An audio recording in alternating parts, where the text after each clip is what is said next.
उत्तर प्रदेश के गोंडा से पूर्व सांसद और भारतीय जनता पार्टी के नेता बृजभूषण शरण सिंह एक बार फिर अपने बयानों को लेकर सुर्खियों में हैं। इस बार उन्होंने बिहार के औरंगाबाद में जातीय जनगणना को लेकर एक विवादित टिप्पणी की है, जिसने राजनीतिक हलकों में हलचल मचा दी है।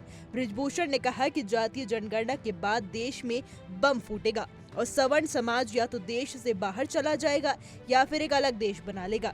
उन्होंने तंज कसते हुए कहा कि सवर्ण अब आसमान में चले जाएंगे। जब उनसे उनकी जाति को लेकर सवाल किया गया तो उन्होंने कहा, मुझे सिर्फ राजपूत मत कहिए, मैं सबकी बात करता हूँ। उनका कहना था कि अगर कोई नेता जाति विशेष के खिलाफ टिप्पणी करता है तो भविष्य में उसे इसका खामियाजा भुगतना पड़ेगा। उन्होंने साफ कहा कि ये मामला अब संवेदनशील हो चला है और इससे समाज में गहराई तक असर पड़ सकता है। अपने भाषण में बृजभूषण सिंह ने देश की सुरक्षा नीति और आतंकवाद पर भी बात की। उन्होंने ऑपरेशन सिंदूर को देश के लिए गर्व की बात बताया और कहा कि सरकार ने आतंकियों को उनकी ही भाषा में जवाब दिया है। वहीं कुछ लोगों द्वारा सीजफायर पर उठाए गए सवालों को लेकर भी उन्होंने प्रतिक्रिया दी। उन्होंने आरोप लगाया कि वही लोग हैं जिनकी नीतियों के कारण ये समस्याएं खड़ी हुई हैं।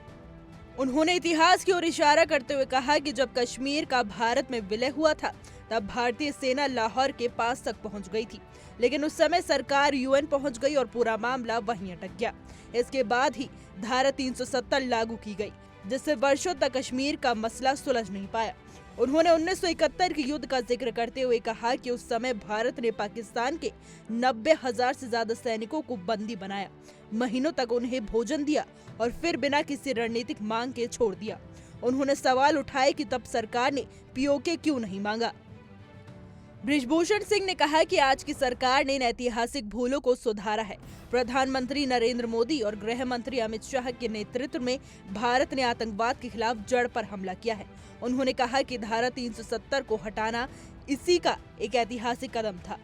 बृजभूषण शरण सिंह के इन बयानों से जहां एक तरफ कई लोग समर्थन में खड़े नजर आ रहे हैं, वहीं दूसरी तरफ आलोचना का भी दौर जारी है।